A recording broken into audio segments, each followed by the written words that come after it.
Goedemorgen allemaal. Did I say that right? I'm trying to say good morning. Okay, that's all the Dutch I know. I'm sorry. This is not my first time in the Netherlands, in fact, not my first time in Utrecht. I was here during college. In fact, I was dating a woman in Utrecht. I hope she's not here today. And my son, when he was in college in the States, went to a college that actually has a campus here in the Netherlands. And I hope I say the town right. It's called Waal on the German border. W-A-L-L, Waal. Anyway, he was here for a semester, and during that time, we visited, and he remarked then about all the remarkable people he had met here in the Netherlands. Speaking of remarkable people, I want to thank Desiree and her entire SLO staff and all of her colleagues, because you have given me a great honor today by allowing me to speak at your conference, especially since the theme is to be seen and show yourself. It speaks to a message of how each gifted child is an individual, and I hope to bring that to you today, and I hope through my comments that you get to see the heart within each of these children, and adults actually, that we serve. I hope you like stories of children, because that's what I have today, a lot of them. I still teach, even though I retired full-time. I still teach children in high school, highly gifted children. And in fact, my last day of teaching was last Friday in the States. So I'm hoping to bring you their life stories and have some fun along the way as well. I titled this presentation, Learning to Exhale. And here's why. One of the young women in my class, a 9th grader, so about 15 years old, the school I teach at, the children come directly from 8th grade to college. So there's a very small high school on a college campus, but the children start taking college classes when they're 15, 14 years old. And by the time they finish high school, they are 3/4 of a way towards a university degree. It's a public school. It is just a wonderful place to work, and I've been there now for 6 years. So I ask the students every beginning of the year if they feel any different when they come into this school, which is catered to the needs of gifted children. Do they feel any different than they did when they went to their previous school, which did not have services for gifted kids? And one young lady said, when I come into this school, I can exhale. I want you to do that with me. Take in a breath and then exhale. Doesn't it feel right? Doesn't it feel comfortable? And that's what I want to find for our gifted children. Every single one of them is a place where they can exhale, they can be themselves.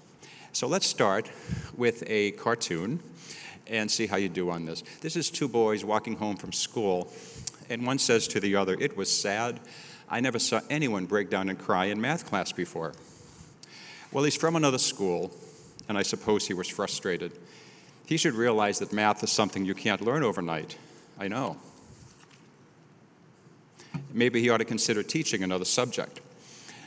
Now, I like to put that in there because when I started my teaching career, I actually taught children with disabilities. And it was because of a young man who was in my class for children with behavioral disabilities that I came to realize that you can also be very smart and not like school. And so this young man, his name was Matt, same name as my son actually, one of my books is dedicated to him. Because if it wasn't for this young man who told me that unless I saw education from his point of view, I was never going to reach him, I don't know if I'd be standing here today. So the children in my life have been very powerful in terms of leading my direction. I want to try something I've never done in a different country before. Okay? I've done this with my students, but I've never done it with an audience this large in a different country. But I want to show you some numbers, and I'd like you to add them up out loud as an audience. Okay, so this is 1,000. You'll all say, what, 1,000? All right. If the next number is 30, you will say 1,030. We're just going to go down the list and see how you do. So say that number now, and keep adding.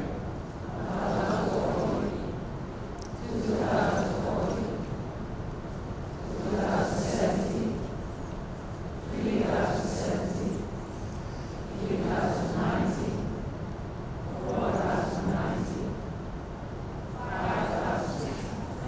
I'm so glad it worked. Here's the answer. This is the answer. How many of you said this? How many of you still think it's this? It's not. It's 4,100. Yeah, because you said 4,090, and you were correct. 4,090 is correct. But when you add 10 to that, this is what you get. Why did you all say 5,000? It's a pattern, right? So I do this with, I used to teach middle school, 7th and 8th graders, and they were all highly gifted kids, and I'd give them this quiz, and they'd get it wrong real fast because they're smart. And they would, so I'd put these up the entire year. They would hang on my classroom wall. And I said, you know what? You've all been identified as gifted children. You all live in the same town. You all go to the same school. You're all around the same age. There's a lot about you that you have in common. But every single one of you has something unique. And unless I take a closer look, I'll never find what that is. Something that looks real obvious can be wrong. Sometimes you have to look to find where the real answer is. And so what I want to do today is introduce you to some of the 4,100 children that I've met, some of the children who don't quite fit the mold, and I hope, again, it fits the theme of your conference. So let me start with this. Anyone here work with very young children, 5, 6, 7-year-olds? Okay.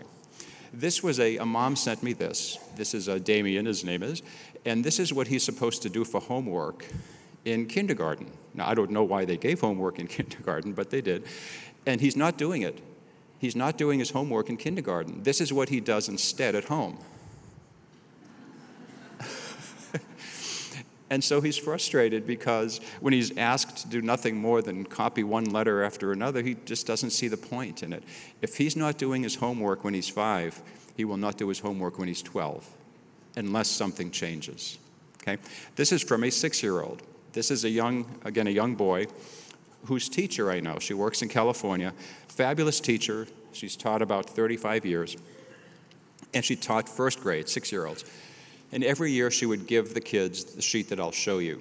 It's 2 parts. The first one is, what do you do well in school? And Jake says, everything. And look, he's at his desk and he says, I know. And if you can read it, his teacher says, stop interrupting. The second part is, what would you like to learn this year? What would you like to do better? Jake says, nothing. But I don't need help, Jake says. And you need help, says his teacher, with the umbrella. And if there's any psychologist out there, you're probably wondering why there's all the storm clouds and thunder and lightning and all that. But here's a boy again who is basically saying, I need something more than what you probably give in first grade. And when the teacher, who's a fabulous teacher, asked Jake what this is all about, he said what's at the bottom, I never tried anything I can't do. There are many kids I teach now, even in high school, who've never tried anything they can't do. And that leads to some issues later on. The next is an example. I won't tell you yet how old this child is, but this was one of my graduate students when I was a professor. This is one of her students. And she had the children keep a writing journal. And this was one of the first entries in this journal. School is so difficult for a kid like me. I wish I were a grown-up now, because grown-ups are allowed to drive cars, which I like. But I'm lost in thought. How am I going to afford a car and a house? How am I? How am I? How am I? How am I going to get money?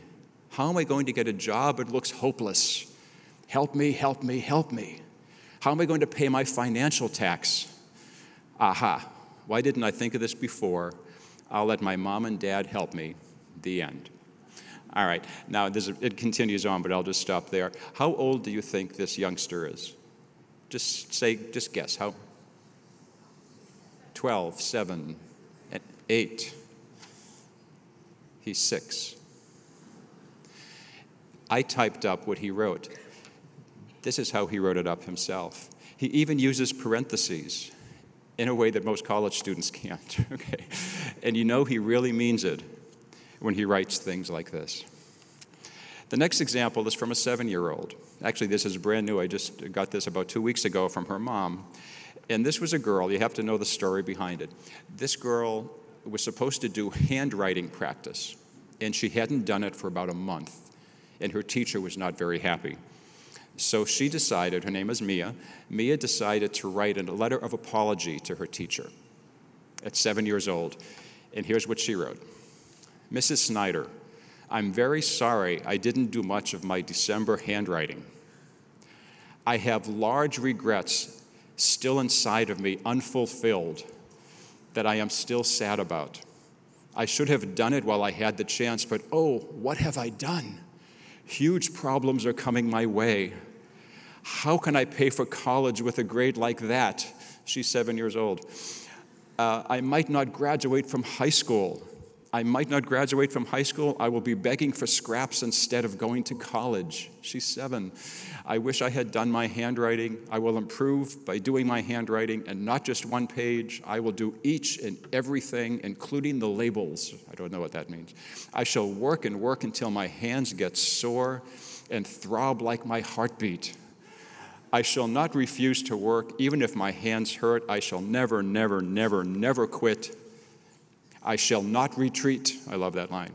My life has been miserable since you gave me my handwriting today, but I shall change that. I will do my handwriting with great drama and apologetically yours, Maya. She's 7 years old. I asked the mom, I said, so how did the teacher respond? And she said she never heard from the teacher at all. How do you not respond to something this beautiful? I just love that, that she's worried about the handwriting grade is not going to allow her to go to college. That's something else. But anyway, one of the other things, and Desiree pointed out one of the books I wrote, actually is a compilation of what gifted children from across the world think it means to be gifted. And we thought we'd get a couple of hundred responses with this online survey, and we ended up hearing from 6,000 people, but they did multiple answers. So we had 60,000 responses. The youngest child to answer was 5, and the oldest was a woman in her 60s. One of the young people had these things to say. It's much longer than I'll read to you, but these are things that we asked him and how he responded.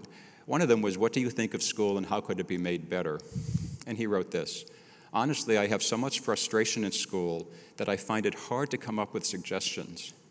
The best thing I do is to find another learning environment where I can meet other students like myself and meet teachers who understand me and respect my ability to learn. A second thing he said was, how could you make school better again? He said, make it more like college with specific classes that go in greater depth. Also, in my perfect school, I would hope to find kids like me because I could use some more real friends. And lastly, what's your biggest challenge in school? He said this, dealing with teachers who run away from extremely smart children. Teachers should embrace gifted children, not try to form us into stereotypes. My teachers come up to me and say, well, I wasn't like you in 7th grade, or just learned to deal with it, Jacob. The next biggest challenge is to find students who can really be my friends. Most kids my age are into how tight their genes are, not the human response to the unknown. He's 13 years old. And this young woman, who was 14, was at a talk like this. I was giving a talk in New York State, and the person who introduced me was a 14-year-old girl. And she was a gifted student, and all she was supposed to do was come up and say, hi, my name is Christine, welcome to the conference. She didn't just do that. She read this, which obviously you can't see, but she decided to tell us something about herself through a series of questions. Let me just read a couple of them. But she started by saying this. Good morning. My name is Christine, and I am highly gifted. I don't normally go around telling people that. However, for the purposes of this talk, I thought I'd better tell you that. The thought did cross my mind to write profoundly on the topic of being gifted, but then I quickly dismissed it because I'm trying to cut down on the number of deep and meaningful thoughts I have before breakfast. Instead, here is a spontaneous response to the topic of giftedness that I will pose to you as a series of questions. First question, why is giftedness linked to achievement? That is what I can or cannot do instead of what and how I feel. Second, why can't adults accept that a 4-year-old can have profound thoughts and breakdowns, and to think seriously about suicide when I'm 7 doesn't necessarily mean I'm depressed. Rather, I'm considering all my options. Third, isn't it frustrating that most teachers appear to be extroverts with no real understanding of the meaning of introversion or the needs of introverts? How hard would it be for schools to allow open access to quiet places, to people like me who find being around other people draining and need a quiet space to reflect? And lastly, how come parents and teachers continue to believe that my school underachievement will be reversed by taking away my passions or interests or holding them to ransom, and then seem surprised when I lose the will to cooperate? That's about 1/3 of what she wrote. The power comes in her questions. She's not yelling at us. She's just asking us for help. In each of these stories I've told you, the children who are 5 all the way up through 14, it's not that they're just gifted at what they do, it's gifted at who they are. And the person who probably taught me this more than anyone else is a woman I call my gifted grandmother. I never had grandparents when I was a boy, but they had died before I was born, so I've adopted a few along the way. And Anna Marie Roper is one of those. And it goes along, actually, when Desiree showed you the Columbus conception of giftedness. This is very much aligned with that. Anna Marie Roper worked with gifted children for 70 years. 70 years. She started, actually her parents had a school and still do, well, they're long dead obviously, but they have a school in Germany that was based on global interdependence, how people work together no matter where they're from. They brought that school philosophy to a school in the United States called the Roper School, which started with 4 children in 1942 and now has over 700 children from nursery school all the way up through high school. And Anna Marie worked with the youngest kids, 4, 5, 6-year-olds, and she followed them their entire lives. So she saw these people as a gifted 4-year-old and a gifted grandparent. More than anyone else in our field, I respect this woman because of the depth of her knowledge. And this is what she said giftedness is: a greater awareness. You see things other people don't. A greater sensitivity, an emotional sensitivity, as well as just being able to read people and read their emotions. And then putting these together into this beautiful picture that you can share with others. That, to me, is when giftedness is who you are, not necessarily what you do. One of the workshops I'll do today is called Doing Poorly on Purpose. And it's a lot of kids I know, a lot of kids who brought you into this room today are very smart, but they're not performing academically the way they can. There are a lot of reasons for that, but that doesn't mean they're not gifted because they're not achieving. Okay, so those are the children, in a sense, I wanted to introduce you to. And this is one of the books that I've written where the following chart exists, as well as many others. When we first wrote that book that I just showed you, we asked kids around the world to just send us letters and emails, etc., about what they got out of the book and what they wanted us to do differently. So these are the 8 great complaints or gripes of gifted kids. And I want to go over each one with you in hopes that you can bring these back to your own students. But these are the things that these mostly teenagers said you really need to focus on if you want to reach us. So that first one, nobody explains what being gifted is all about. I'm going to give you a way to talk about giftedness with your kids. School is too easy and too boring. That comes up more than any other one when I give these to my students. Parents, teachers, friends expect us to be perfect all the time. Numbers 4 and 5 deal with friendship. Number 6 is dealing with something called multi-potential. You have so many different options to you. How do you decide what to become as an adult? You have to pick one, but everything looks so good. Number 7, we feel different and alienated, and I'll get into that specifically. And number 8, which is becoming especially prominent now, kids who are very young, who see things in the world or in their community that bother them, but emotionally they're not ready to handle that. All right, so I give these to my students, and I just did this with my 9th graders, and I say, I want you to put a circle around any of them that you think about, and I want you to cross out any that you don't care about. And then the ones get circled the most, those are the ones we start our conversations about.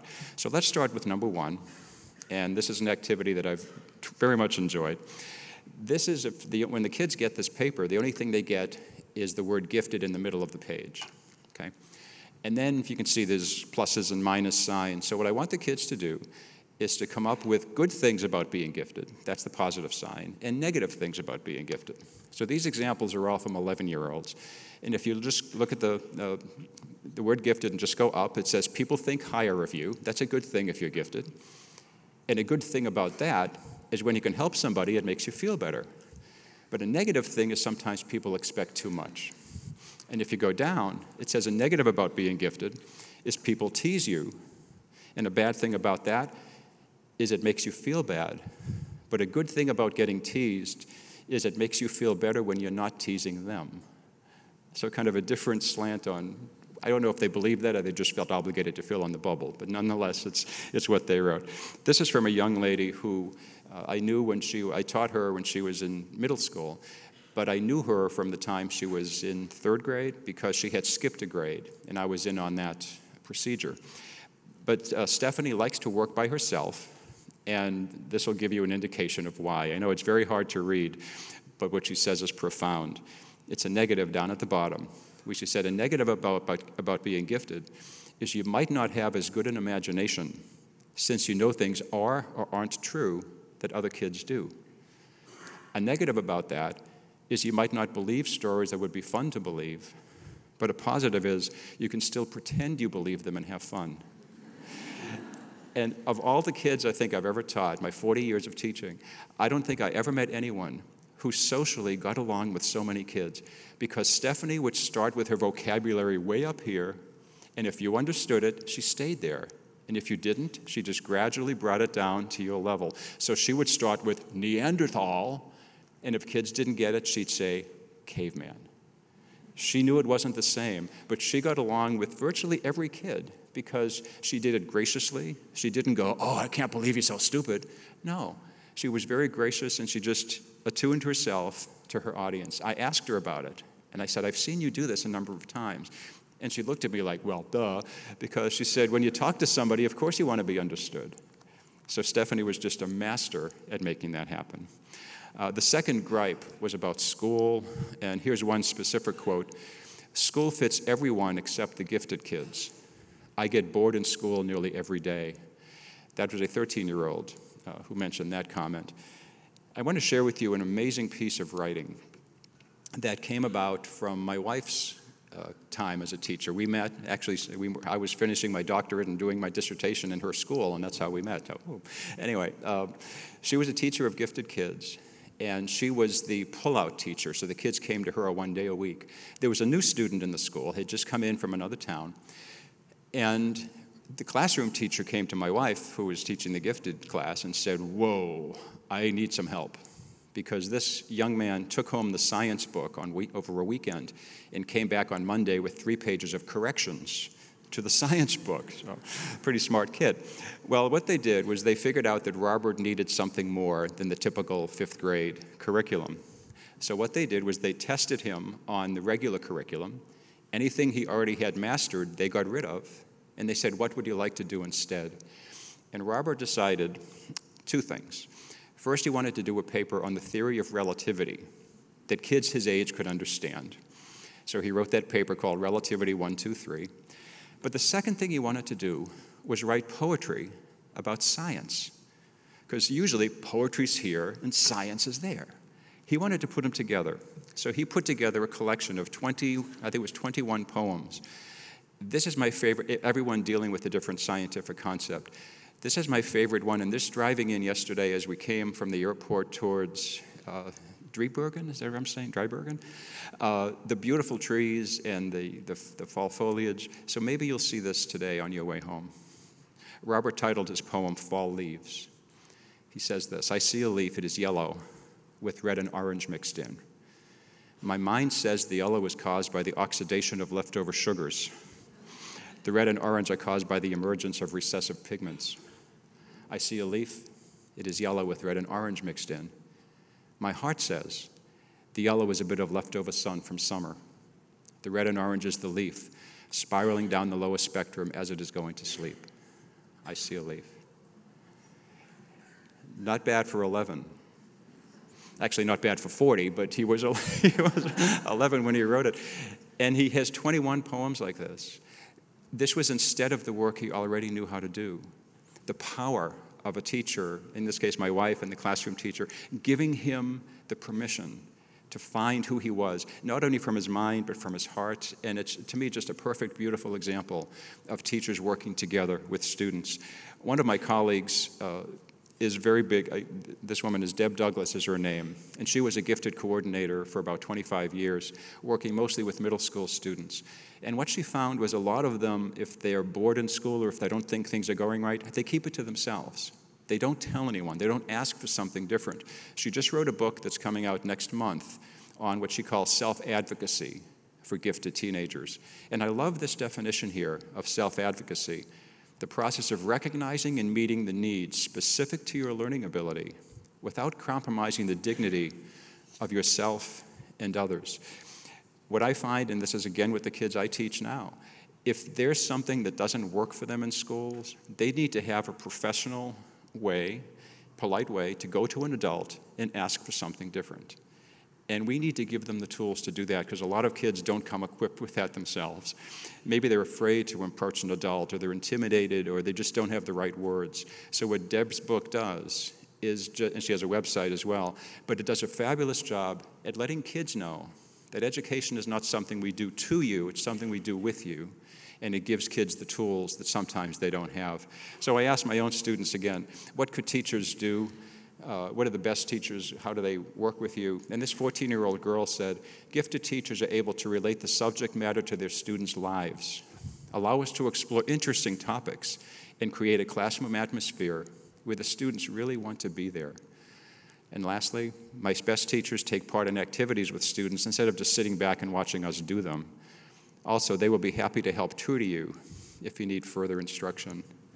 I don't know about you, but what I have found with the gifted students with whom I've worked over decades is they know almost from the first day they meet you if you're there for them or you're there for the paycheck. You can be there for both, but if you're only there for the paycheck, these kids pick up on it like that. They don't give you very much time to prove you're worthwhile to them, do they? But once they are in your good graces, once you're in their good graces, you could do anything. They will do anything with you.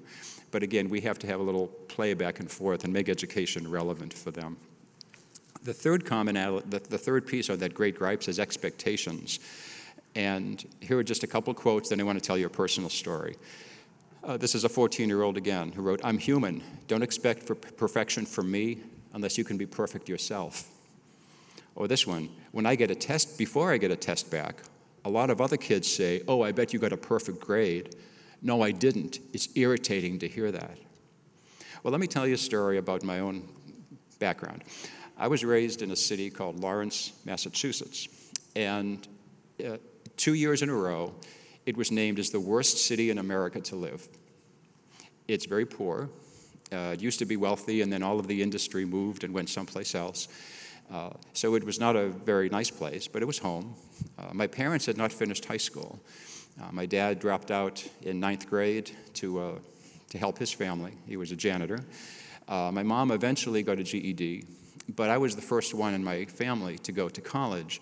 And then I got a PhD when I was in my 20s, which is quite young. I just did it to get out of the way before I had a family, but nonetheless, it was done. And so my parents were very proud. And they gave me a big party where all the relatives came to celebrate my doctorate. Well, Aunt Peggy was there. And you will know Aunt Peggy after I tell you this story. I hope you are not Aunt Peggy, but you will know her. All right, so she's at the party, and she's telling me what a great job I had done and how proud she is of me and how, I didn't get in trouble much and all these kind of things. And then she said, "Jimmy, we're so proud of you, but you could have been a real doctor."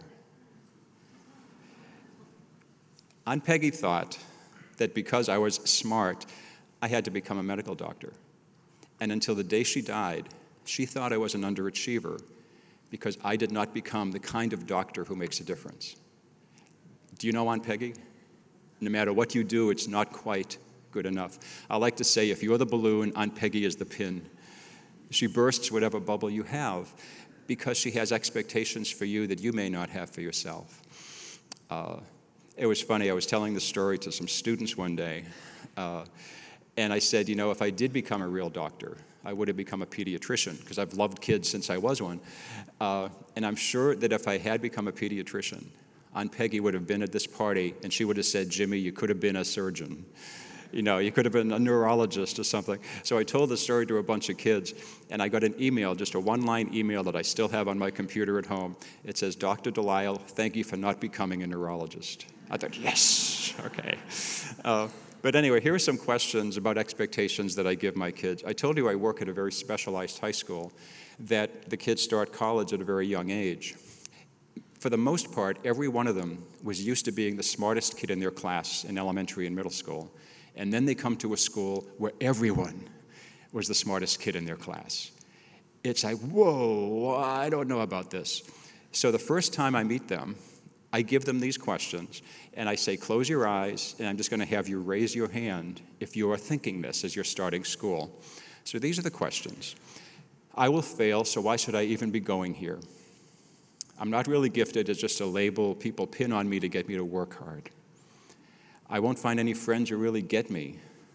I'll be bored as usual in my class. I'll have to fake who I am if I want to fit in. I will feel even more pressure to perform because I'm in a gifted school. I'll be so busy with schoolwork that I won't have time to do anything fun. I'm probably going to be the dumbest of the smart kids. I've never had to study before to get good grades, so I don't know how to study. And number 10, I'm going to be intimidated sitting next to college students in my class. So again, this is the first day I meet the kids, and I give them this. And they're kind of like, oh, there's not that. So I say, close your eyes. I'm reading them again. Raise your hand. Maybe you've guessed this already, but the one where the majority of kids, the most kids of all, raise their hand is number 8. I'm going to be the dumbest of the smart kids. About 70% of the kids raise their hands.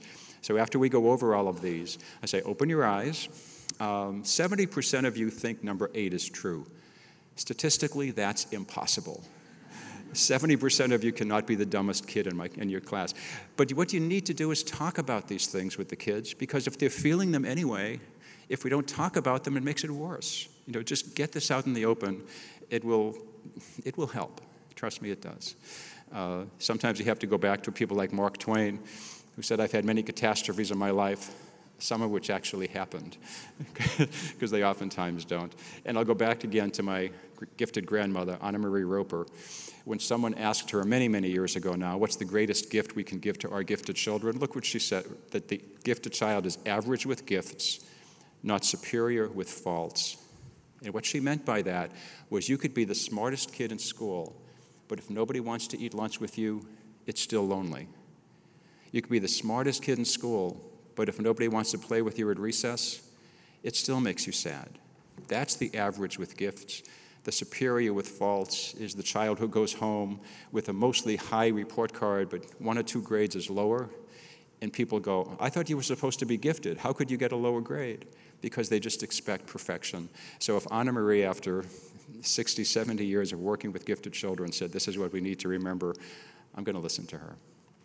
Okay, numbers 4 and 5 on the list were related to friends and friendship. And I don't have any slides for this, but I do have some comments from my students. I'll tell you what they are in a second. But I just love this quote from Doctor Who. You know Doctor Who, that awesome show from England? He said, 900 years of time and space, and I've never met anyone who wasn't important. When I was a professor in Ohio, I was at my university for 25 years. And actually, I found the job to be quite easy and a little bit boring. I came into education to affect the lives of kids, and the more degrees I got, the fewer kids I saw. It was kind of wacky. I didn't get it. So about 10 years into my college teaching career, I decided to leave and return to teach elementary school. It was supposed to be for 1 year, and I did it full-time for 1 year, but then for the next 17 years, 1 day a week, instead of teaching at the university, I taught children in middle school in a gifted program in a public school not far from where we lived. It was stunning. I'm still in touch with so many of those kids today via Facebook and all. But this is the program. My budget was zero. I had no money at all in my school budget. But what they did give me was access to a school bus 1 day, 2 days a month. And so I found any place I could that would accept 35 middle school kids for a field trip. And so I found that they had to be free because we didn't have any money in our budget. So we found banks to go to. We found hospitals to go to. We found a TV studio to go to. We found all of these amazing places in our community. We even found a cemetery, a historical cemetery. And so the kids would come to my class at 7 in the morning, and we'd have some preparation time and then go on the trip and then come back. And at the end of each day, I would say to the kids, not what did you learn today about where we went, what did you learn about yourselves as we went through the day? And it was a great way to, again, internalize the learning experiences that these kids had. But this was only one day a month for 7th grade, one day a month for 8th grade. And they had to make up the work that they missed in their regular classes. They had extra homework and all. So I wondered, was it even worth it to these kids? One of the places we visited was an Amish school. We lived near the largest Amish community in the United States. It was about 30 miles from where we lived. And if you know anything about the Amish culture, it's very closed. They let very few English, as they call us, very few English come into their lives. But I was able to talk to one of the bishops who allowed us to go into their school. It's a one-room schoolhouse with about 40 children. They're all from 1st grade or kindergarten to 8th grade. They stopped going to school in 8th grade. The 2 teachers were both 16-year-old girls. So it was a very different culture, and the kids all dressed very similarly. And here's my kids, you know, the suburban kids with dreadlocks and T-shirts. So it was a very different culture. But anyway, I had to tell you that story in advance of this. Right before I retired, I asked my students, because there was a question whether this program would continue after I left or whether they just drop it altogether. And I said, does it even matter? I mean, this is one day a month. You know, is it a big deal or not? Well, the program was called Project Plus, and here's what some of my students, these are 8th graders now, 13-year-old, here's what some of them said. When I moved here in 7th grade, Project Plus gave me a base for lots of friends. Before, I never thought of myself as smart, just a good student. But Project Plus opened my eyes, and ever since, I've been looking at things from a new perspective. Or this one, before Project Plus, I would answer questions in class that were very different from everyone else's perspective. I would be embarrassed because even the teachers would ask how I got that answer. But thanks to Project Plus, I feel that I'm with people who think the same way I do, and that's comforting to know. Or this one, in Project Plus, we were just like the Amish kids we visited, as we felt like one big family. If there's one thing you can do, even if your budget, like mine, was 0, get gifted kids together with other gifted kids. Sometimes that's all you need to do. Obviously, we want their educations to be good and strong, but they need to have a place where they feel they have communion, they have something in common. And oftentimes, just getting them together, the intellectual sparks will just fly. One of the things I did in this program was one of the places we visited was our local high school. We were a small town, so we only had one middle school and one high school. So I brought my 7th graders to the high school for one day, and there they met with a high school senior who was in the National Honor Society, and they spent the entire day with that senior. So they'd go to their classes, they'd do whatever a high school senior did. My 7th grader went along with them. At the end of the day, I put all of the kids together, so 35 7th graders and 35 high school seniors. I put them all in a room, and I said, seniors, what do you know now that you wish you knew when you were 12 years old? And 7th graders, what can you learn from these high school seniors that I can't teach you because I'm too old? Just talk. And then I left. And 45 minutes later, I came back, and kids are giving each other high fives, and they're hugging, and they connected. They connected with something I call near peers. They're not exactly peers because they're 4 years apart in age, but they're near enough that the 7th graders just look up to these 12th graders as knowing everything. The requirement that my 12th graders have after that is each of them had to write a letter, handwrite a letter to the student they spent the day with. I just want to read you one. This was written to Tim from his mentor for the day. Dear Tim, hey, how is the rest of 7th grade going? I bet you can't wait for summer. I feel the same way. I hope you enjoyed your short stay here at Twinsburg High School. And I can tell that you can't wait to take calculus and physics when you get here. Ha ha. Looking back on the last 6 years of my life, I only have 3 pieces of advice for you. First, get involved in something, whatever it may be. Second, enjoy the time because it goes faster than you think. And lastly, enjoy 8th grade because you won't rule the school again until your senior year 4 years later. If you ever have any questions about anything, I'm here to listen and give advice. Although I'll be heading off to college in the fall, you can call me anytime or catch up with me this summer at the pool. You have great potential, Tim. Don't let it go to waste. Have a great year's end and an even better summer. Imagine being 12 and getting that from a 17-year-old. You will walk a little taller with your shoulders back. That's the connection that we need when we put gifted students with other kids like themselves. Magic just occurs. Okay? The last 3 pieces here, the 6th gripe is on having multi-potential, having so many different opportunities for what you might choose as a career. How do you select? One of my kids said this. I've considered so many jobs, and he was 11. I've considered so many jobs it isn't even funny. So I made a list of the things that I don't want to be because it's shorter than the list of things I do want to be. Okay. Oh, this one, I love this quote from a 10-year-old. My mom said, I can be anything I want as soon as I become a doctor. It sounds like Aunt Peggy, doesn't it? You know? But when you have multi-potential, it sounds like it's fabulous. You can do anything you want. It's not fabulous if you're the one who's got to decide. And then, what if you choose the wrong thing? I mean, I don't know how many of you, but I heard this, not from my parents, luckily, but from other people. When I said I wanted to be a teacher, when I was 6 years old, I said that. I can't tell you how many people said, why would you want to be a teacher when you could be anything you want? You're too smart to be a teacher. All of these things, instead of saying, why do you want to be a teacher?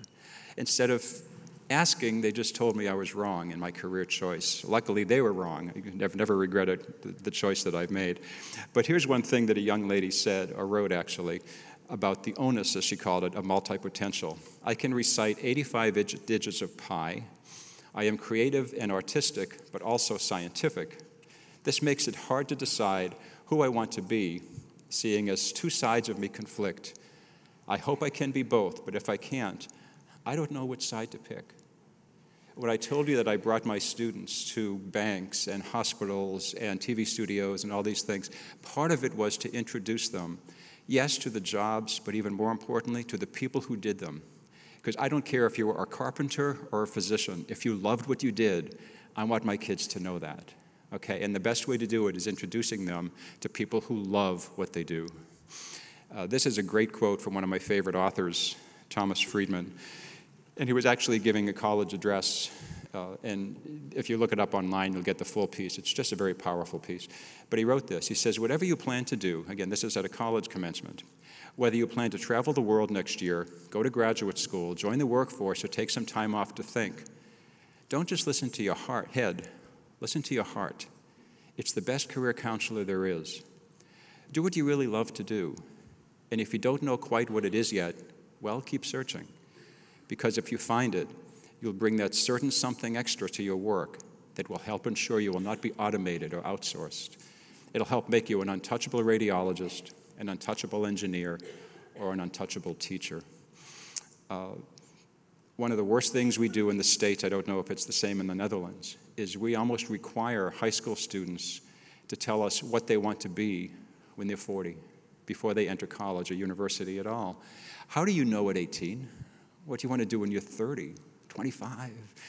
And so we tell people you have to select a certain college major, and a lot of them do, but the percentage of students in the States who change their major once they enter college, can you guess the percentage? How many say, I go in, say, as a computer science major, and I change to something else? 80%. So when we tell kids, you have to be in a mad rush to choose a major, we're lying to them. Because they don't. 80% of students change their major. I think that's very healthy. I wish every student, with rare exception, had to major in I don't know. Because they don't. Not when you're 17. But we are so afraid to tell students that it's okay to be I don't know as a major, when actually that's probably the best thing they can decide. Once they get there and see the wider world, what's out there, who's out there, we shouldn't be in such a mad rush to make them adults, and we oftentimes are. Okay, the seventh piece is on feeling different and alienated. And I noticed that when Desiree put up one of the slides, Dr. Ken Robinson's name was on it. And I don't know if you've seen his TED Talk. It's actually the most popular TED Talk ever given on creativity and education and the lack of creativity. And he tells this amazing story about, I think, a 5-year-old girl. And he's visiting the classroom, and the teacher's like, oh, I don't know about her. I think she might have some learning difficulty or something. All she wants to do is draw. And so they go to the back of the room, and sure enough, she's drawing. And the teacher asks her what she's drawing. She said, I'm drawing a picture of God. And the teacher said, but honey, nobody knows what God looks like. And the girl says, well, they will in a minute.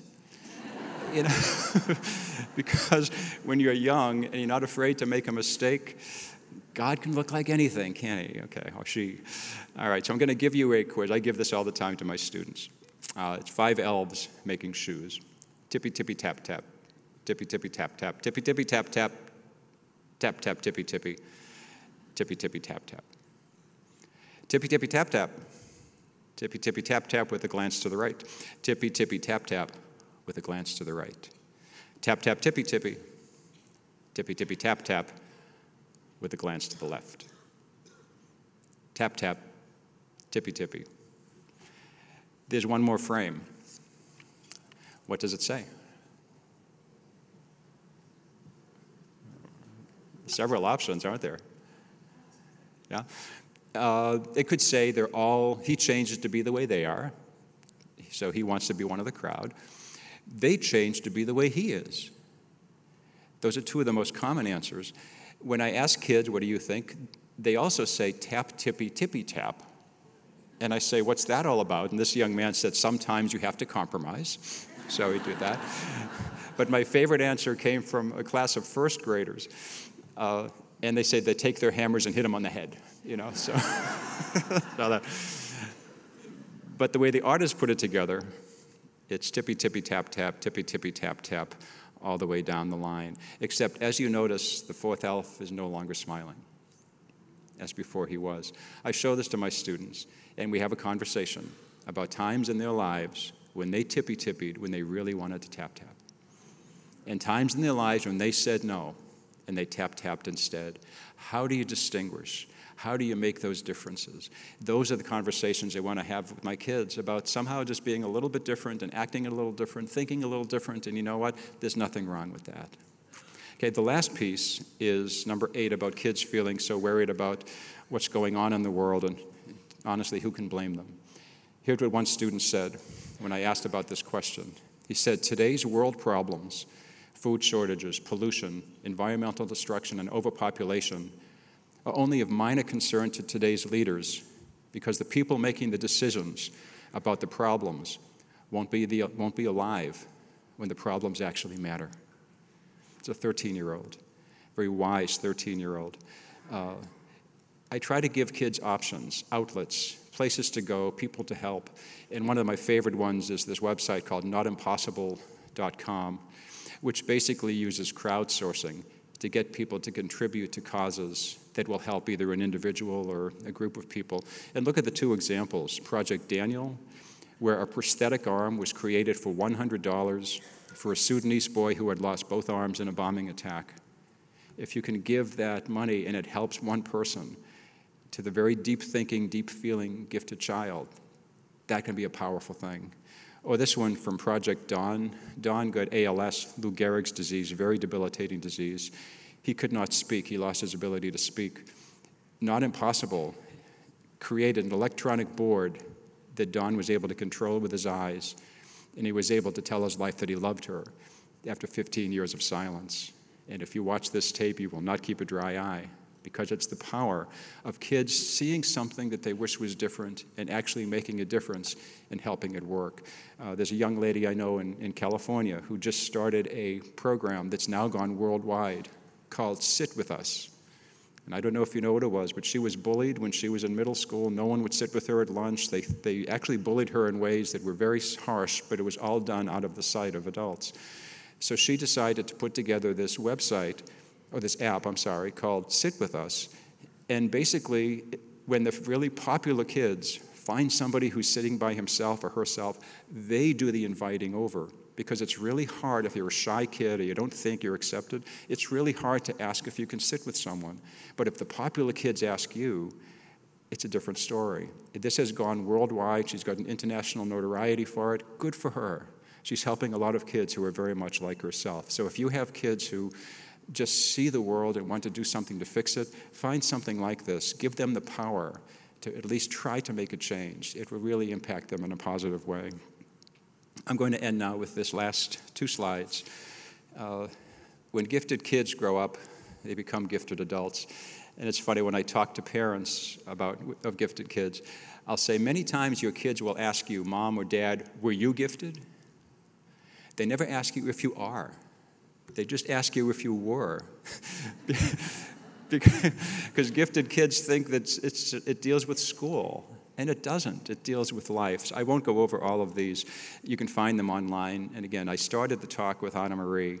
I had a quote from her, and I want to end with this amazing, amazing woman who was probably my greatest mentor ever. She died about 3 years ago at the age of 92. The last book she wrote, she was 90 years old when it came out. Find this woman, find her work, and if you're listening to my talk today I'm thinking more about myself or my spouse or someone I live with who's an adult rather than the kids, welcome to the world of gifted adults. Okay? All right, let me end with one more piece. I have a son who's just amazing, again, who went to school here for a semester. I don't have a daughter, but if I did, I'd want it to be this girl. Her name is Sarah, and I taught her in 6th, 7th, and 8th grade. Probably the most empathetic young person I've worked with in my entire career. She had a vacation home. Her parents used to vacation not too far from where we live in South Carolina. And so every summer they'd come over and we'd just have a barbecue or something.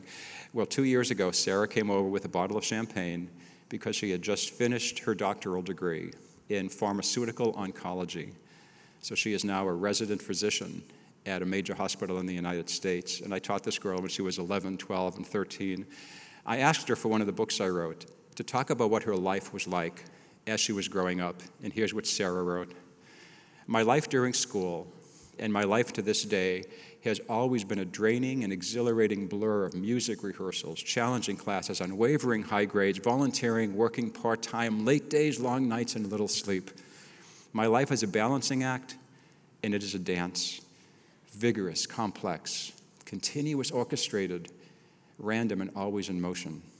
And no matter how much I may try to take it easy, my soul seems to know no other way of life than this.